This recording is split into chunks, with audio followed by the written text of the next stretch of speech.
দেখো এই মুহূর্তে রানী রাসমণি অ্যাভিনিউ সেখানে কিন্তু পুলিশের তরফ থেকে তাদেরকে বিধানসভার দিকে বাধা দেওয়া হয় এবং সেই বাধা পেয়ে আমি দেখতে পাচ্ছি যে রাস্তাতেই তারা সিদ্ধান্ত নিয়েছে এই রানী রাসমণি অ্যাভিনিউতে রাস্তাতেই তারা বসে থাকবেন এবং এই মুহূর্তে দেখতে পাচ্ছি রানী রাসমণি অ্যাভিনিউতে তারা রাস্তাতেই বসে পড়েছেন এবং তারা যে বিষয়টা বলছেন যে তাদেরকে বিধানসভার দিকে যেতে দিতে হবে এবং এই পরবর্তীকালে তারা অনশনে পর্যন্ত বসবেন যদি তাদেরকে না যেতে দেওয়া হয় সেই হুঁশিয়ারও দিয়েছে। একদিকে যেমন দেখতে পাচ্ছ যারা চাকরি হারা শিক্ষক শিক্ষিকা তারা রাস্তায় বসেছে, অপর প্রান্ত যেটা রানী রাসমণি অ্যাভিনিউ আর অ্যাভিনিউ সেখানে গার্ড ওয়াল ব্যারিকেড করে রেখেছেন পুলিশ কর্মীরা যাতে কোনোভাবেই যদি চাকরিরা শিক্ষকরা তারা বিধানসভার দিকে যেতে না পারে। তাদের এই বিধানসভা অভিযান যেটা একবার কলেজ স্কোয়ার থেকে সন্তোষ মিত্র স্কোয়ার থেকে শুরু হয় এবং সেটা শুরু হয়ে এক রানী রাসমণি অ্যাভিনিউ পর্যন্ত আসে। পুলিশের তরফ থেকে তাদেরকে বলা হয় যাতে তারা আগে না যান এবং সেক্ষেত্রে কিন্তু পুলিশি বাধা পেয়ে চাকরিরা শিক্ষকরা এই মুহূর্তে আর অ্যাভিনিউতে তারা অবস্থান করছেন ঠিক যেখানে পুলিশ তাদের আটকেছে। মূলত তাদের উদ্দেশ্য এবং যেটা ঘোষিত কর্মসূচি যে বিধানসভা পর্যন্ত তারা যাবেন, বিধানসভা অভিযান তারা করবেন, এইটা তাদের ঘোষিত কর্মসূচি। কিন্তু রানী রাসমণি অ্যাভিনিউতে তাদের আটকে দিয়েছে পুলিশ এবং সেখানেই তারা অবস্থান বিক্ষোভে বসে পড়েছেন। আরেক প্রতিনিধি আমাদের হিন্দলদে রয়েছেন। হিন্দল, দেখাও কি ছবি।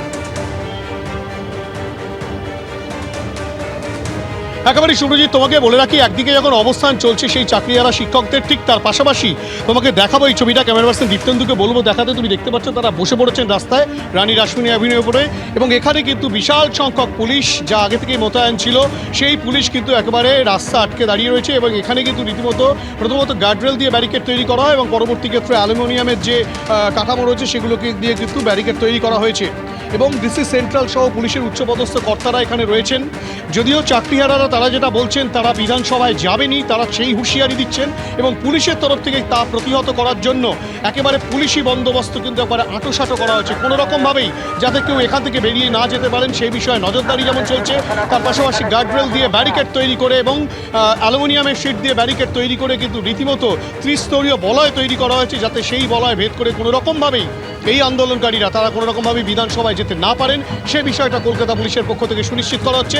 পাশাপাশি আরেকবার ছবিটা দেখাবো, একদিকে পুলিশ আর পাশেই বসে রয়েছেন সেই চাকরিহারারা। তারা কিন্তু ঠিক এভাবেই বিধানসভা অভিযান যে তারা ব্যানার তৈরি করেছিলেন সেই ব্যানারকে সামনে রেখে ব্যাপক সংখ্যক চাকরিহারা শিক্ষক শিক্ষিকারা তারা কিন্তু রীতিমতো রাস্তায় বসে পড়েছেন এবং তারা যাবেন কি না বা তারা আদৌ যেতে পারবেন কিনা এবং পুলিশ তা প্রতিহত করতে পারবে কিনা সেটা কিন্তু সময়ের অপেক্ষা। সেই বিষয়টা কিন্তু একেবারে উঠে আসছে রানী রাসমণি অ্যাভিনিউয়ে।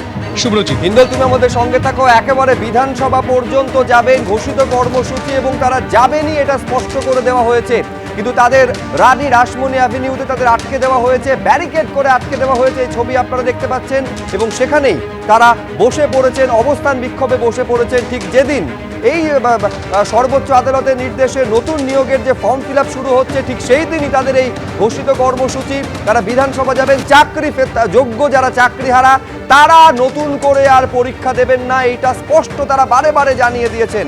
চাকরি ফেরতের দাবিতে তারা অনড় রয়েছেন এবং চাকরি বহাল রাখার দাবিতে অনড় রয়েছেন এবং বিধানসভা অভিযান কর্মসূচিতে তারা অনড় রয়েছেন, কিন্তু রানী রাসমণি অ্যাভিনিউতেই তাদের আটকে দেওয়া হয়েছে।